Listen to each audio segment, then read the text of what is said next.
बिस्मिल्लाहिर्रहमानिर्रहीम अस्सलाम वालेकुम। मेरा नाम डॉक्टर फ़याज़ अहमद है। आज मैं आप लोगों को बताऊंगा मैनुअल थेरेपी के हवाले से। स्पेशली आज की वीडियो में हम डिस्कस करेंगे केल्टन बोन ओलफ एवजन कंसेप्ट। ये एक सीरीज़ ऑफ वीडियोज़ है जिसका आज पहला लेक्चर है। इसमें हम basic concept of manual therapy और कुछ शॉर्ट से हिस्ट्री हम मैनुअल थेरेपी के हवाले से देखेंगे। तो ये वीडियो स्पेशली जो फिज़ियोथेरेपिस्ट हैं उनके लिए है, और जो फिज़ियोथेरेपी के स्टूडेंट हैं और बाकी मेडिकल प्रोफेशनल्स के लिए भी ये बहुत ज़्यादा कारआमद साबित हो सकती है। तो शुरू करते हैं कि व्हाट इज़ मैनुअल थेरेपी। सबसे पहला क्वेश्चन कि मैनुअल थेरेपी है क्या। जैसे कि मैं अपने स्टूडेंट से जब भी पूछता हूँ कि व्हाट इज़ मैनुअल थेरेपी, तो वो बहुत क्यूट सा जवाब मुझे देते हैं कि मैनुअल थेरेपी, जैसे कि नाम से ज़ाहिर है, manual mean hand and therapy mean treatment. मतलब treatment provided by the physiotherapist through through his और हर हैंड। अपने हाथों के ज़रिए कोई भी ट्रीटमेंट प्रोवाइड करना, लाइक कोई भी कंडीशन जिसको हम ट्रीट करें थ्रू आवर हैंड, तो वो मैनुअल थेरेपी कहलाता है। तो ये एक बहुत अच्छी और क्यूट सी डेफिनेशन है। मैं इसको एक और तरीके से आपको सिखाऊंगा कि the desire force generated by the physiotherapist hand to mobilise a segment, to move a segment. The desire force मैंने क्यों कहा, क्योंकि हर सेगमेंट के लिए एक जैसा फोर्स जो है वो नहीं चाहिए होता, डिफरेंट फोर्स चाहिए होता है।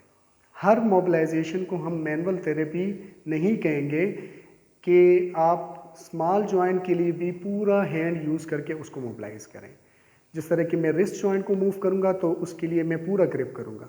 अगर इस फिंगर को मूव करूंगा, मोबिलाइज करूंगा, तो उसके लिए मैं पिंच करूंगा। तो ग्रिप और फोर्स दोनों डिफरेंट हैं। तो इसलिए हम कहते हैं कि the desire force generated by the physiotherapist hand to move और मोबिलाइज अ सेगमेंट, जॉइंट और any part of the body. तो इसको हम मैनुअल थेरेपी कहते हैं। अब हम आ जाते हैं कि मैनुअल थेरेपी कैसे स्टार्ट हुई और ये कितनी पुरानी है। मैनुअल थेरेपी की एग्जैक्ट हिस्ट्री जो है वो अननोन है। हिपोक्रेट के ज़माने से चलती आ रही है। जिस तरह हिपोक्रेट फादर ऑफ मेडिसिन जिसको कहते हैं, तो वो अपने ट्रीटमेंट प्रोटोकॉल में मैनुअल थेरेपी यूज़ करता था, जो कि डिफरेंट ड्राइंग से हमारे सामने आई, डिफरेंट इमेजेस से हमारे सामने आई। तो मैं आपको कुछ इमेजेस दिखाऊंगा यहाँ पे। ये पहला इमेज देखें। तो इस इमेज में आप क्या देख रहे हैं कि traction traction with ventral glide. ठीक है, यहाँ से पेशेंट को खींच रहे हैं और यहाँ से दोनों साइड से रोप बांध के पेशेंट को खींच रहे हैं, मतलब स्पाइन को ट्रैक्शन दे रहे हैं। और एक थेरेपिस्ट जो है वो अपने इस लेफ्ट हैंड के थ्रू वेंट्रल ग्लाइड दे रहे हैं, स्पाइन को वेंट्रल पोस्टीरियर इंटीरियर प्रेशर दे रहे हैं, उसको मूव कर रहे हैं। मतलब traction with ventral pressure to the spine. अब हम दूसरा इमेज देख लेते हैं। इस इमेज में आप देखें कि एक थेरेपिस्ट जो है वो एक पेशेंट का शोल्डर मोबिलाइज कर रहा है बाय यूजिंग हिज हैंड। अपने हाथों के जरिए पेशेंट का शोल्डर ट्रीट कर रहा है। इस इमेज को देखें तो ये इमेज दिखाने का मकसद ये है कि ये एंशिएंट ड्राइंग है, एंशिएंट स्केच है और डिफरेंट ड्राइंग्स हैं। अब इसको देखिए, ये भी पेशेंट के शोल्डर को, पेशेंट लेटा हुआ है साइड लाइन में और ये उसके शोल्डर को ट्रीट कर रहा है बाय यूजिंग हिज हैंड। तो पुराने ज़माने के कुछ इमेजेस, पिक्चर्स, हिस्ट्री अगर हम देखें तो मैनुअल थेरेपी की हिस्ट्री बहुत पुरानी हमें मिलती है। With the passage of time different therapist, different scholars सामने आए। उन्होंने ट्रीटमेंट में एवोल्यूशन की, ट्रीटमेंट में चेंजेस लेके आए। और ये चेंजेस क्यों लेके आए? थेरेपिस्ट कन्वीनियंट और पेशेंट कन्वीनियंट, मतलब जो थेरेपिस्ट के लिए भी इजी हो और पेशेंट के लिए भी इजी हो। पेशेंट पोजीशन और थेरेपिस्ट पोजीशन को मद्देनज़र रखते हुए और डिफरेंट प्रॉब्लम्स जो इम्प्रॉपर पोजीशन, जो प्रॉपर पोजीशन ना हो थेरेपिस्ट की, उसकी वजह से जो कंडीशन सामने आए, तो उनको ही कंसिडर करके ट्रीटमेंट प्रोटोकॉल को चेंज किया गया। फॉर एग्जांपल, अगर मैं झुक के किसी पेशेंट को ट्रीट कर रहा हूँ तो मुझे बैक पेन हो सकता है। अगर पेशेंट की पोजीशन मैंने प्रॉपर नहीं बनाई तो जिस एरिया को मैं ट्रीट कर रहा हूँ उसके साथ एडजेसेंट स्ट्रक्चर्स पे उसका इफेक्ट जाएगा, जो कि अननेसेसरी है, जो कि हार्मफुल हो सकता है। तो इसलिए एवोल्यूशन आई, चेंजेस आई, पेशेंट की पोजीशन पे काम किया गया, थेरेपिस्ट की पोजीशन पे काम किया गया। तो हर बंदे ने बहुत ज़्यादा most feasible, most easy, most appropriate techniques जो है आज हमारे सामने आई हैं। मैं कुछ मशहूर थेरेपिस्ट का नाम लूँगा, जिस तरह फिजिशियन गैलन है, जेम्स सिरिक्स है, केल्टन बोन है, मुलिगन है, केल्टन बोन, मुलिगन, मैकलैंड है। तो ये डिफरेंट थेरेपिस्ट थे जिन्होंने काम किया और आज हमारे सामने बहुत अच्छी टेक्निक्स और बहुत इफ़ेक्टिव टेक्निक्स हमारे सामने हैं। तो चलिए अब देखते हैं ये दो पिक्चर्स किसके हैं। ये बहुत ही मायानाज मैनुअल थेरेपिस्ट है। राइट साइड पे केल्टन बोन और लेफ़्ट साइड पे ओलफ एविजेंथ। इन दोनों की टेक्निक्स जो आजकल हम पढ़ते हैं उसको कहते हैं कि Kaltenborn Olaf Evjenth concept. Kaltenborn ने अपनी टेक्निक्स इंट्रोड्यूस करवाई और ओलफ एविजेंथ ने उसमें अपना इनपुट दिया। तो जो अपना इनपुट, कुछ करेक्शंस की, कुछ सजेशंस दी, कुछ एडिशंस करवाई, उनसे इसकी टेक्निक्स जो है वो और ज़्यादा इफ़ेक्टिव हुई, जिसको हम आजकल कहते हैं Kelton bone Olaf Evjenth concept. तो केल्टन बोन कौन था? केल्टन बोन एक फ़िज़िकल एजुकेटर था, एथलीट्स ट्रेनर था 1940s में। 1940s में वो क्या करता था? सिर्फ और सिर्फ एथलीट्स को ट्रेन करता था कि आपने रनिंग कैसे करनी है, आपने जंप कैसे करना है, आपने थ्रो कैसे करना है। ये सारी टेक्निक्स एथलीट्स ट्रेनर था। इसी तरह 1949 में फिर उसने क्या किया, उसने ट्रीटमेंट स्टार्ट कर दी। अगर एथलीट्स को जो भी इंजरी हो जाती थी तो वो उनको ट्रीट भी करता था, मैनुअल थेरेपी के थ्रू ट्रीट करने की कोशिश करता था। फिर उसके बाद इसने जेम्स मेनल और जेम्स सिरिक्स के साथ काम किया, इंटर्नशिप की, उनके साथ प्रैक्टिस की और उनसे कुछ टेक्निक सीखे। 2 साल तक इनके साथ काम किया, 1952 टू 1954 तक इनके साथ काम किया और कुछ टेक्निक सीखे। फिर 1955 में वो सर्टिफाइड सिरिक्स टेक्निक टीचर बना, मतलब सिरिक्स टेक्निक को उसने सिखाना शुरू कर दिया। उसको सर्टिफिकेट मिला कि अब आप सिरिक्स अप्रोच, जो जेम्स सिरिक्स था उसने कहा कि अब आप सिरिक्स टेक्निक और लोगों को सिखा सकते हैं, आप एक अच्छे स्किलफुल सिरिक्स अप्रोच मास्टर बन गए, अब आप सिखा सकते हैं। 1958 में Kaltenborn was certified in chiropractor, मतलब जेम्स सिरिक्स जो था उसने मैनुअल थेरेपी में कैरोप्रैक्टरी पे भी काम किया, तो इसने सर्टिफिकेट हासिल किया 1958 में। उसके बाद ये मैनुअल थेरेपी भी मैनिपुलेशन, कैरोप्रैक्टरी भी यूज़ करता था। 1950 टू 1982 में जो चीज़ें उसने सीखी थी तो नॉर्वे में वो उसको प्रैक्टिस करना उसने शुरू कर दिया। डिफरेंट मेडिकल प्रोफेशनल्स के साथ मिलके उसने अपने ये ट्रीटमेंट प्रोटोकॉल्स जो हैं 32 ईयर्स तक वहाँ पर यूज़ की। फिर 1960s में इसी के दौरान जो है वो ओलफ एविजेंथ इसके साथ मिला। 1960 में इन्होंने एक सिस्टम बनाया जिसको Kelton bone Olaf Evjenth concept कहते हैं, जिस तरह मैं पहले बता चुका हूँ आपको। ये कहता है कि 1940 में when he become frustrated in attempt to treat the patient with spinal disorder, first as physical educator treating disabled soldiers in 1945 and later as a physical therapist 1949। जो बात मैं पहले कर चुका हूँ कि पहले वो ट्रेनर था, फिर उसके बाद वो थेरेपिस्ट बना। He also found the following approaches include effectiveness of following approaches। इसने कहा कि मोबिलाइजेशन तो लोग यूज़ कर रहे हैं, मैनिपुलेशन यूज़ कर रहे हैं, अगर इसके साथ मसाज भी अप्लाई करें तो उसकी इफ़ेक्टिवनेस और ज़्यादा हो सकती है। मतलब massage with mobilisation and manipulation. इसी तरह एक्टिव एंड पैसिव मूवमेंट, जहाँ पे भी ज़रूरत हो आप एक्टिव मूवमेंट भी दें और पैसिव मूवमेंट भी दें। तो अपने इन सारे एरा में, सारे ड्यूरेशन में इसने इन 2 एडिशन किए कि एक्टिव पैसिव मूवमेंट रिकमेंड किया कि आप यूज़ करें और मसाज टेक्निक्स जो हैं उनको भी आप यूज़ करें। फिर उसने अपनी टेक्निक्स सामने लेके आया जिसको मैटलैंड एडमोडियम कहते हैं। मैटलैंड एडमोडियम क्या है कि जिसमें मुख्तलिफ अपनी टेक्निक्स और मुख्तलिफ टेक्निक्स को इकट्ठा किया और एक एडमोडियम बनाया, जिसको केल्टन बोन और केल्टन बोन मेथड कहते हैं, जिसमें शामिल है क्या क्या चीज़ें हैं उसमें। Translatoric joint play movement in relation to treatment plane for evaluating and mobilising the joint. कहता है कि आपने ट्रांसलेटोरिक मूवमेंट स्पाइन के एक सेगमेंट को दूसरे के रिलेशन में मूव करना है। मतलब ये एक सेगमेंट है, ये दूसरे सेगमेंट है, यहाँ से प्रेशर दे इसके रिलेशन में, ये ट्रीटमेंट प्लेन हो गया, इसके रिलेशन में इसको मूव करें आगे पीछे। तो ट्रांसलेटोरिक सीधा सीधा आगे मूव करें और पीछे लेके आए।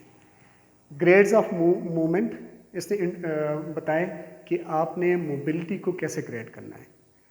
मोबिलिटी को ग्रेड करना, उसके बाद ट्रीटमेंट को डिज़ाइन करना, उसके बाद फाइनल करना कि ये मोबिलिटी किस ग्रेड में है और हमने कौन सी ट्रीटमेंट देनी है। Concave convex rule, proper positioning of the patient, protecting adjust in not treated joint during procedure, self treatment and ergonomic principles वगैरह। आगे देखते हैं ग्रेड्स ऑफ मूवमेंट।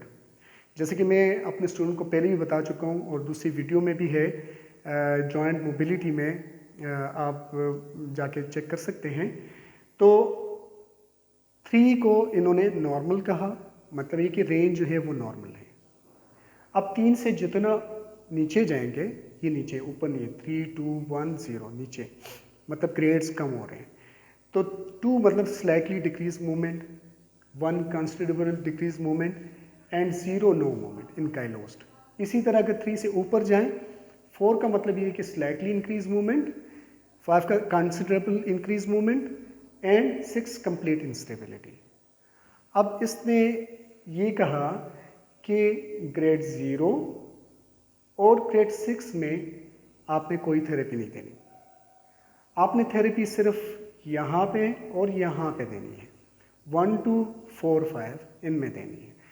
अब ये जो है ये वाला है slightly decrease movement and considerable decrease movement, इनमें हम मोबिलाइजेशन ग्रेड 3 यूज़ करते हैं, हम स्ट्रेच देते हैं ताकि मोबिलिटी इंक्रीज हो। लेकिन slightly increase movement, considerable increase movement, इसमें हम स्टेबलाइजेशन देते हैं ताकि हम मूवमेंट को लिमिट कर सकें।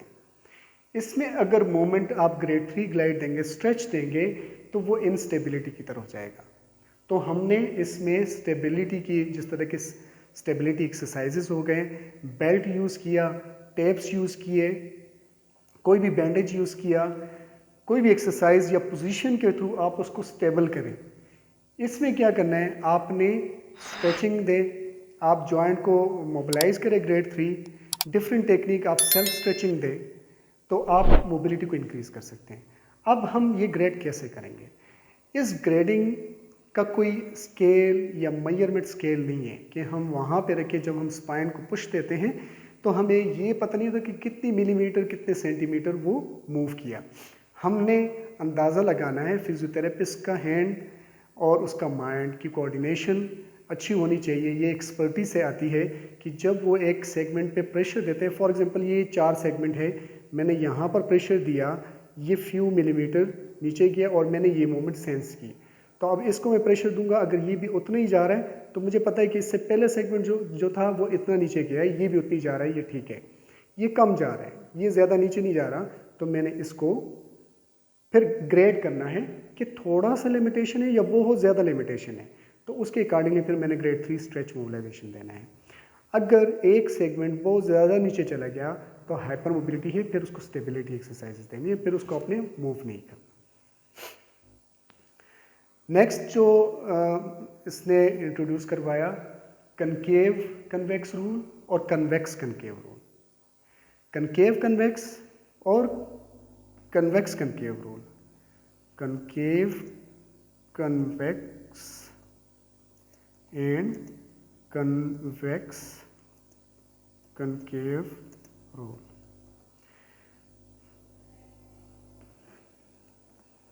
ये क्या है? अब इस इमेज को देखें, ये वाला सरफेस देखें, ये स्टेबल है, जॉइंट है एक, ये स्टेबल पोर्शन है और ये मोबाइल सेगमेंट है। अब मोबाइल सेगमेंट का जो सरफेस है वो कनकेव है। हम कनकेव कन्वेक्स रूल में और कन्वेक्स कनकेव रूल में हम इस सेगमेंट को देखेंगे कि जो मूव कर रहा है उसका सरफेस कैसा है। अगर उसका सरफेस कनकेव हुआ, जिस तरह इसका कनकेव है, तो इसको हम कहेंगे कनकेव कन्वेक्स रूल। अगर मोबिलाइजेशन सेगमेंट या मोबाइल सेगमेंट का सरफेस कन्वेक्स हुआ तो उसको हम कहेंगे कन्वेक्स कनकेव रूल। वहाँ पे अप्लाई होगा convex concave rule, concave convex rule और कन्वेक्स कनकेव रूल, क्योंकि मोबाइल सेगमेंट यहाँ पर कन्वेक्स है और यहाँ पर कनकेव है। ठीक है, क्लिनिकली ये बहुत ज़्यादा इंपॉर्टेंट है। हर जॉइंट का आप लोगों को पता होना चाहिए कि यहाँ पर कौन सा रूल अप्लाई होता है, कनकेव कन्वेक्स या कन्वेक्स कनकेव रूल। अब हम पहले देख लेते हैं कि ये जो कनकेव कन्वेक्स है इसका मैकेनिज्म क्या है, ये कैसे मूव करता है। इसका मैं एग्जांपल आपको एल्बो जॉइंट दूंगा। आप देखिए एल्बो जॉइंट जो अल्ना का ट्रोक्लिया है, ट्रोक्लियर प्रोसेस, तो वो कनकेव है, कनकेव ऐसे। ठीक है, जब मैं ऐसे मूव करता हूँ तो रेडियस और अल्ना ऊपर की तरफ मूव कर रहे हैं, तो जॉइंट सरफेस भी सेम डायरेक्शन में मूव करेंगे। अब इसको देखिए, ये बोन इसी डायरेक्शन में मूव कर रहा है तो इसका जॉइंट सरफेस भी इसी डायरेक्शन में मूव करेंगे, इस डायरेक्शन में, और बोन भी इसी डायरेक्शन में मूव कर रहा है। लेकिन कन्वेक्स कनकेव में ये डिफरेंट है। जब आप नीचे को लेके आएंगे तो हेड ऊपर की तरफ मूव करेगा और बोन नीचे की तरफ आएगा। अगर मैं बोन को ऊपर की तरफ मूव करूंगा तो ये सरफेस रोल करके नीचे की तरफ आएगा। तो ये हमें क्या अंदाज़ा दे रहा है, हमें क्या बता रहा है कि अगर कोई भी रिस्ट्रिक्शन होगी इसमें सेम डायरेक्शन पे होगी और इसमें अपोजिट डायरेक्शन में रिस्ट्रिक्शन होगी। अगर इसकी एग्जांपल मैं शोल्डर जॉइंट देता हूँ, जो बड़ा जॉइंट है, और हिप जॉइंट। शोल्डर जॉइंट में मैं हाथ को ऊपर उठा रहा हूँ तो हेड नीचे जा रहा है। अगर कोई भी रिस्ट्रिक्शन है, हाथ ऊपर नहीं उठ रहा, तो हो सकता है कि नीचे कोई रिस्ट्रिक्शन हो, तो मैंने मोबिलाइज नीचे की तरफ करना है हाथ को ऊपर उठाने के लिए। इसी तरह एल्बो जॉइंट और नी जॉइंट, जहाँ पर कनकेव कन्वेक्स रूल यूज़ होता है, जब मैं फ्लेक्शन करूँगा तो रिस्ट्रिक्शन हुई फ्लेक्शन में तो सेम डायरेक्शन में है, इस डायरेक्शन पे हाथ भी आ रहा है तो रिस्ट्रिक्शन भी इसी डायरेक्शन में होगी, शोल्डर जॉइंट की तरह अपोजिट डायरेक्शन में नहीं होगी। तो मैं ट्रीटमेंट दूंगा सेम डायरेक्शन में, अपोजिट डायरेक्शन में नहीं। लेकिन कन्वेक्स कनकेव रूल में मैं अपोजिट डायरेक्शन में ट्रीटमेंट दूंगा। पोजीशनिंग का केल्टन बोन ने बताया कि ये बहुत ज़्यादा अहम है। पेशेंट की position, side lying, supine lying, prone lying, जो भी डिज़ायर्ड सेगमेंट है, आपने जब भी पोजीशन बनानी है आपने कोशिश ये करना है कि बार बार पेशेंट की पोजीशन चेंज ना करें। आप जो भी पोजीशन बनाएंगे वो चारों तरफ से एक्सेसिबल हो। बेड जो है वो सेंटर में पड़ा हुआ, वो एक कोने में ना पड़ा हुआ, दीवार के साथ अटैच ना हो, ताकि आप पेशेंट के चारों तरफ से एक्सेस ना कर सकें।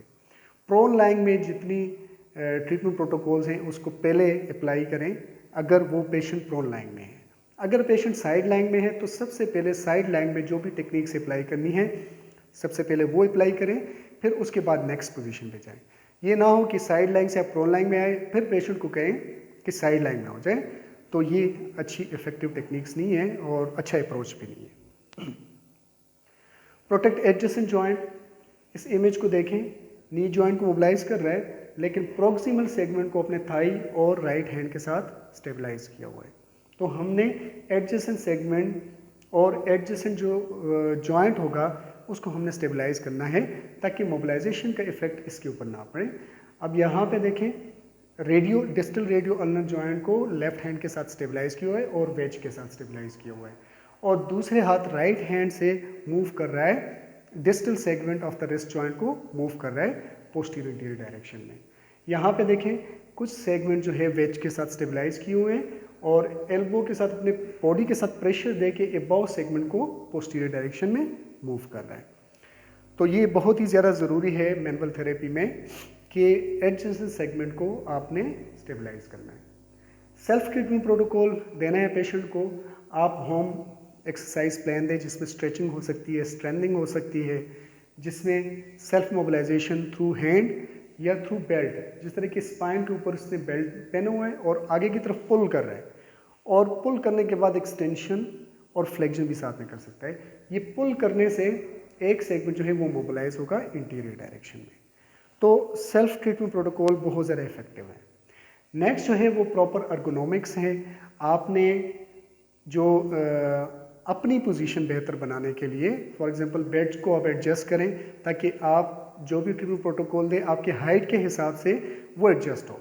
आपने फिक्स बेड को यूज़ नहीं करना, वरना कुछ अरसे के बाद आपके बैक में पेन स्टार्ट हो सकता है। तो आपने एडजस्टेबल बेड जो है, हेड ऊपर नीचे अप एंड डाउन हो, लेग्स वाला एरिया जो है, फीट वाला एरिया अप एंड डाउन हो, बेड एडजस्ट हो, चेयर एडजस्टेबल होने चाहिए, आपकी आपकी बॉडी की पोजीशन जो है वो स्ट्रेट होनी चाहिए ताकि मसल ज़्यादा वर्क ना करे। अगर हम एक पेशेंट को ट्रीट कर रहे हैं और बेंड पोस्चर में, तो हमारे बैक के एक्सटेंसर्स पे बहुत ज़्यादा प्रेशर पड़ेगा, बहुत ज़्यादा ओवर एक्टिव वो होंगे, तो इससे पेन हो सकता है, उस मसल सोरनेस हो सकती है और पेन हो सकता है।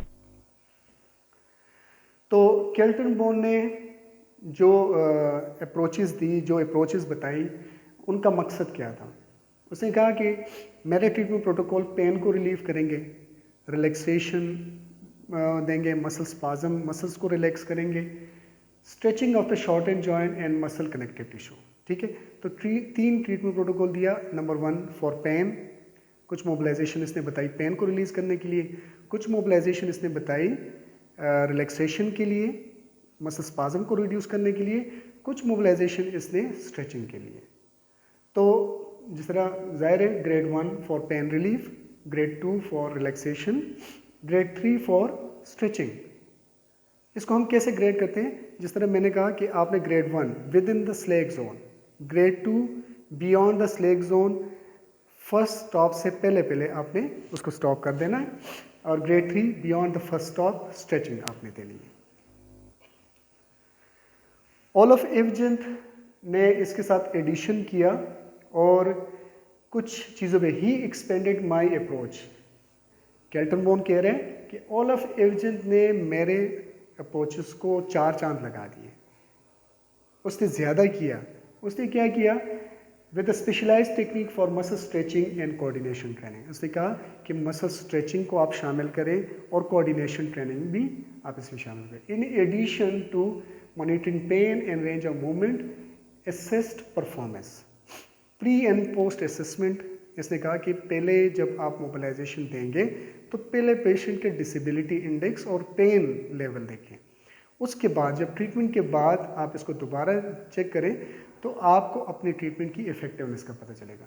एवजेंट also modified specific exercises for patient use at home with auto mobilisation, auto stabilisation and stretching. Auto mobilisation जिस तरह बेल्ट के साथ, ऑटो स्टेबलाइजेशन स्टेबिलिटी बेल्ट पहनना, बैक पेन के लिए हम बेल्ट पहनाते हैं, लंबोसेक्रल बेल्ट या कुछ और, इसी तरह टेप्स भी अप्लाई कर सकते हैं। एंड ऑटो स्ट्रेचिंग, स्ट्रेच करना, घर में स्ट्रेच करें, यहाँ पर हम भी स्ट्रेच करते हैं थेरेपिस्ट, और घर में भी स्ट्रेच करना। इसी तरह उसने कुछ एडिशनल इक्विपमेंट्स के यूज़ का भी मशवरा दिया, जिस तरह वेजेस हैं, equipment for home treatment, ergonomic innovation include mobilization, wedges, fixation belt, grip, and to make treatment more effective and less physically stressful for the therapist. तो थेरेपिस्ट की हेल्प के लिए, स्टेबलाइजेशन के लिए वो बेल्ट भी यूज़ कर सकता है और डिफरेंट वेजेस भी यूज़ कर सकते हैं। स्पेशल फीचर इनके क्या थे? स्पेशल फीचर में certain special features can be identified as a basic and unique in their application. क्या क्या था? Biomechanical approach to treatment and diagnosis, जिस तरह concave convex rule और convex concave rule हमने डिस्कस किया। Determine the direction of restricted glide, जिस तरह concave convex, convex concave में कि किस डायरेक्शन में रिस्ट्रिक्शन है ताकि हम मोबिलाइजेशन भी उसी डायरेक्शन में लें। कम्बिनेशन ऑफ ट्रीटमेंट टेक्निक्स, सबसे पहले आप हीट थेरेपी दें, उसके बाद आप मसाज दें, उसके बाद आप मोबिलाइजेशन दें, फिर होम ट्रीटमेंट प्लान दें। तो ये combination of treatment techniques. Trial treatment and clinical reasoning. अब ये क्या है? ट्रायल ट्रीटमेंट और क्लिनिकल रीजनिंग। जब भी पेशेंट से डेटा गैदर होता है तो मैं भी आप एक हाइपोथेसिस क्रिएट कर देते हैं, आपके माइंड में 4 से 5 डायग्नोसिस आ रही हैं जब तक आप 100% डायग्नोसिस तक नहीं पहुंचेंगे, आपने पेशेंट को ट्रायल ट्रीटमेंट देना है। क्लिनिकल रीजनिंग अपने आप के साथ रीजनिंग करना, किसी सीनियर के साथ रीजनिंग करना कि आप फाइनल कंक्लूजन तक पहुंचे। आपने पेशेंट से हिस्ट्री ली, फिर आपने ऑब्जेक्टिव एग्जामिनेशन की, आप किसी नतीजे पर पहुंचे। अगर आप नहीं पहुंचेंगे तो फिर आपने ट्रायल ट्रीटमेंट देना है, जो कि अगर इफेक्टिव नहीं है तो हार्मफुल भी पेशेंट के लिए ना हो। Ergonomic principles for the therapist, जिस तरह पिछले प्रीवियसली मैंने डिस्कस किया कि बेड की पोजीशन एडजस्टेबल हो, बैक स्ट्रेट हो, बहुत ज़्यादा फिजिबल हो, ताकि आप ज़्यादा इफेक्टिवली काम कर सकें। ये वही concave convex rule, convex concave rule जो हमने प्रीवियसली डिस्कस कर लिया। मैं उम्मीद करता हूँ कि आज का लेक्चर आपको समझ में आ गया होगा। अगर आपका कोई क्वेश्चन है तो आप मुझसे कमेंट में पूछ सकते हैं, और थ्रू कॉन्टेक्ट नंबर आप कॉल भी कर सकते हैं, व्हाट्सएप भी कर सकते हैं। एक चीज़ मैं आपको और बताता चलूँ कि मैनुअल थेरेपी में जो मैक्सिमम कंसर्न सारे थेरेपिस्ट, सारे मैनुअल थेरेपिस्ट का था, वो हाइपोमोबिलिटी था। मतलब ज़्यादातर काम जो इन्होंने किया वो हाइपोमोबिलिटी पे किया और मोबिलिटी को इंक्रीज़ करने पे किया, और थेरेपिस्ट कन्वीनियंट और पेशेंट कन्वीनियंट पे काम किया कि आप बग़ैर थके, बग़ैर पेशेंट को ज़्यादा मूव किए इफ़ेक्टिव टेक्निक यूटिलाइज़ करें और हाइपोमोबिलिटी को ट्रीट करें। उम्मीद करता हूँ आपको मेरी वीडियो पसंद आ गई होगी। आप मेरे चैनल को सब्सक्राइब करें ताकि मैं और वीडियोस इसी तरह के बना सकूँ आपके लिए। इंशाल्लाह मिलते हैं नेक्स्ट वीडियो में केल्टन बोन अप्रोचेस के कुछ और बेसिक प्रिंसिपल्स या ट्रीटमेंट प्रोटोकॉल्स के साथ। अल्लाह हाफ़िज़।